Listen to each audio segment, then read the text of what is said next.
Chapter 6 Birds and Insects. We see birds flying in the sky or perching on the branches of trees. They have two legs with claws, which they use to perch on branches, scratch the ground, and hold their food. Birds have many special features that help them to fly. They have wings with feathers attached to them.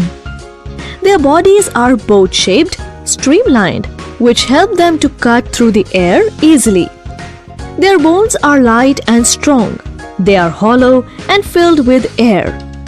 This keeps their body light and helps the birds to fly easily. Their wings are attached to strong muscles called flight muscles. They help the wings to move up and down. Although all birds have feathers and wings, they fly different distances and at different heights. Eagles and vultures can fly very high in the sky. Birds like sparrows and bulbuls fly at low heights. Hens and peacocks fly very short distances, whereas swallows and cranes can fly very long distances. Some birds like ostrich, penguin, kiwi, and emu cannot fly because they have weak flight muscles and heavy bodies. Do you know? The Easter egg bird in South America lays multicolored eggs of blue, green, pink, yellow, and purple color. Feathers. Apart from flying, the feathers of a bird help it in a number of other ways.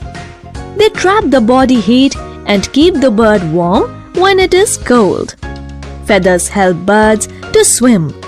Some aquatic birds like ducks have waterproof feathers. This prevents them from getting wet.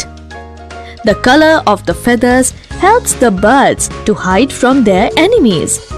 Feathers also help to protect a bird's sensitive skin. Beaks. Birds use their beaks mainly for catching and eating food. The shape of the beak depends on the kind of food it eats. Birds, however, use their beaks for other purposes. Birds like sparrows and pigeons have short, hard and pointed beaks to crack open their food. Birds like hummingbirds and sunbirds have long and curved beaks. This helps them